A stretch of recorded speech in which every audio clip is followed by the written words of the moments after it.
Vocês sentiram falta de alguma coisa no GP da Espanha do último domingo? Acho que não, porque como foi tranquila as nossas vidas sem ter o Lance Stroll em pista, hein? Olha, às vezes eu desconfio que até o papai Stroll não sentiu falta do Lance Stroll na corrida. Mentira, eu vou aqui me corrigir logo no começo do vídeo. A Aston Martin sentiu falta do Lance Stroll, pode ter certeza disso, porque o cara com dores na mão e no pulso, com uma contusão a ponto de que ele vai ter que parar de correr para fazer uma cirurgia. Ele até o GP da Espanha, porque esta prova terminou agora há pouco, eu estou gravando os vídeos para poder entregar esse material durante a semana para vocês. Ele estava, antes do GP da Espanha, mandando um 14-0 na pontuação contra ninguém menos que Fernando Alonso. Onde está o seu Deus agora, hein, torcedor do Alonso? E olha só que bacana, o Alonso terminou em nono, marcou seus primeiros 2 pontos no campeonato, então a gente tem um 14-2 para o Lance Stroll. Isso significa que o Lance Stroll é melhor que o Alonso? É claro que não. Só que, como as narrativas são seletivas, né, com o Lewis Hamilton, qualquer piloto que marque mais pontos que o Lewis Hamilton nessa altura do campeonato é melhor e está fazendo com que o heptacampeão seja aposentado em pista. Mas isso é assunto para outro vídeo, para outra oportunidade. O que eu vim aqui conversar com vocês é sobre a vida do Felipe Drugovich, porque ela é diretamente impactada com qualquer coisa que acontece na vida do Lance Stroll. O Stroll não correu na Espanha, e vocês já sabem disso muito bem, e por que eu só vou recapitular os fatos. Ele não correu na Espanha por causa desse problema na mão e no pulso, que muito provavelmente é consequência da queda de bicicleta que ele teve lá no passado, que ele fez a cirurgia, voltou às pressas para não perder a vaga, e agora ele vai ter que parar de qualquer forma para fazer a cirurgia dele. É um momento mais adequado porque, em teoria, ele só perde uma corrida, que é o GP do Canadá. Daqui a 2 semanas vem a prova de Montreal e depois de mais 2 semanas tem mais uma etapa do Campeonato Mundial. Então, é a primeira janela, inclusive, que teremos 2 corridas no intervalo de 30 dias. A gente ficou vivendo de janelas consecutivas de 3 provas, uma pausa, 3 provas, uma pausa, ou 3 provas e 2 semanas de pausa. Então, o nosso amigo Lance Stroll vai ter pelo menos 1 mês para poder se recuperar e voltar após a etapa do Canadá. E aí que o Felipe Drugovich, que desde 2022 é o piloto reserva da Aston Martin, vai ter a chance de pilotar o carro, em teoria, porque o Stoffel Vandoorne também é piloto reserva da equipe desde 2023. Eu não sei quais são os termos de contrato do Drugovich. Não sei quem é o primeiro piloto reserva. Em tese seria o Drugovich, porque tem mais tempo de casa, mais tempo de simulador, enfim, mais tempo com o próprio métier da Aston Martin. Mas o Stoffel Vandoorne não é um cabeça de bagre completo. A vantagem do Vandoorne é que ele está mais ativo em competição do que o Drugovich, porque, afinal de contas, ficou um bom tempo lá na Fórmula E. O Drugovich é, olha só, uma situação sui generis, porque você espera a sorte sorrir para você em algum momento. Você espera essa oportunidade aparecer.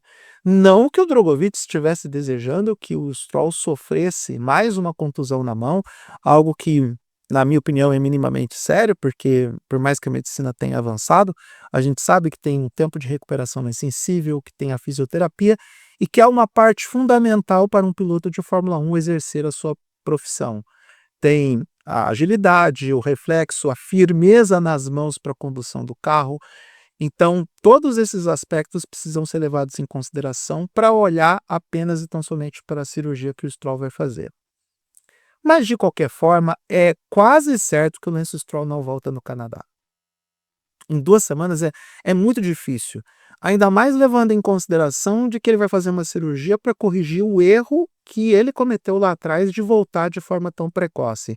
Então, é humanamente impossível ele se recuperar em 2 semanas, e aí um outro piloto entra para disputar pela Aston Martin.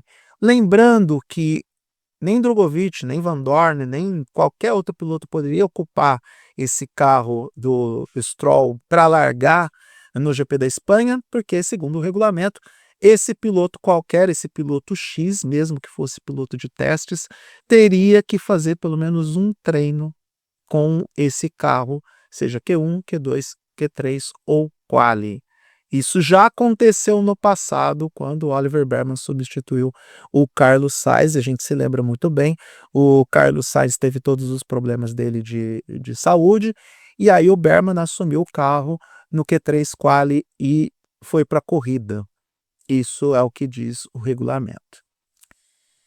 A situação do Drogovic não é das mais fáceis. Ele está no momento em onde ele tem que decidir o que quer fazer da vida dele. E apareceu a oportunidade que ele esperava para pilotar a Aston Martin numa corrida. Ele é um piloto reserva contratado, ele é pago para isso, então não sei quais são as cláusulas contratuais do Drogovic, mas com certeza ele deve ter algum termo que faça com que ele pilote esse carro em caso de ausência do Lance Stroll. Acontece o seguinte, como nada é fácil na vida do brasileiro, no mesmo final de semana do GP do Canadá acontece nada menos que as 24 horas de Le Mans e o Drogovic é um dos titulares pela equipe para onde ele vai correr. O que é que o Drogovic faz? Eis a questão, senhoras e senhores. Aí a gente vai descobrir, efetivamente, como que a cabeça do Drogovic pensa em relação a tudo isso. A gente vai descobrir o tamanho da vontade do Drogovic em ainda querer correr na Fórmula 1. Porque existem alguns cenários simulados que podem acontecer em função dessa decisão. O Drogovic, por exemplo, pode assumir o carro da Aston Martin, pode fazer miséria no Canadá, de repente conseguir entrar na zona de pontuação, quem sabe, sonhando muito, numa realidade louca alternativa, consegue um pódio. Quem pode olhar para o lado do Drogovic pode ser, de repente, sei lá, uma Cadillac, que está entrando na categoria no ano que vem, e ainda assim, olha, o Bortoleto está provando que é melhor você ser um titular numa equipe de fundo de pelotão do que ser um reserva numa equipe média que está indo para trás, como é o caso da Aston Martin. Alguns não botam muita fé nesse projeto da Cadillac, porque nós estamos chegando em junho, e eu até entendo que por questões contratuais e até mesmo estratégico-logísticas, a Cadillac só vai começar a falar sobre seus pilotos e diretiva técnica e como são seus planos para efetivamente entrar na categoria no ano que vem, mostrar o layout do carro e tudo mais, a partir de julho. Eu entendo perfeitamente. Mas o rumor mais consistente da Cadillac é o Sérgio Pérez. O mais consistente.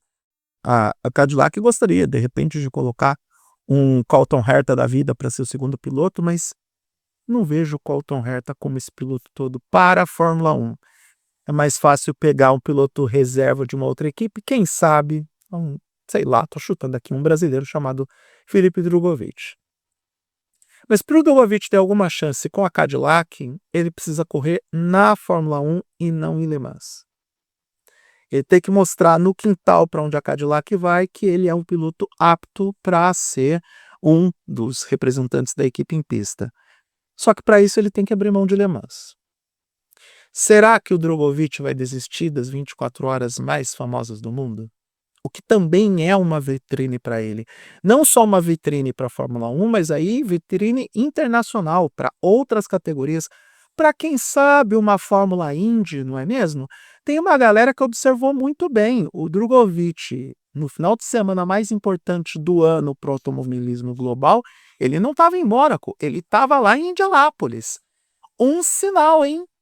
Um sinal forte do que Drogovic pode fazer com o futuro dele. E, sinceramente, eu estou muito curioso para saber o que o Drogovic vai fazer, não só porque é o futuro dele, mas porque a gente precisa saber do que esse cara é feito. Muita gente fala que esse mesmo Drogovic, campeão da Fórmula 2, que ele é um talento não utilizado, que ele foi um talento desperdiçado pela própria Fórmula 1. Mas, por outro lado, se ele fosse esse talento todo, será que ele já não teria uma vaga na categoria? Porque mesmo na era dos pilotos pagantes, tá? Mesmo na era dos pilotos pagantes, mesmo considerando o Lance Stroll o nepo baby mais detestado da história dos esportes.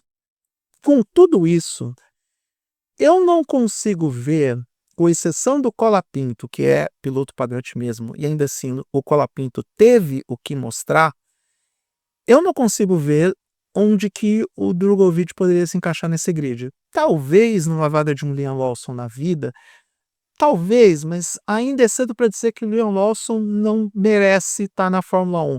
Ele não merecia ser o segundo piloto da Red Bull, mas estar na Fórmula 1, provavelmente não. Não é o caso de dizer que ele não merecia.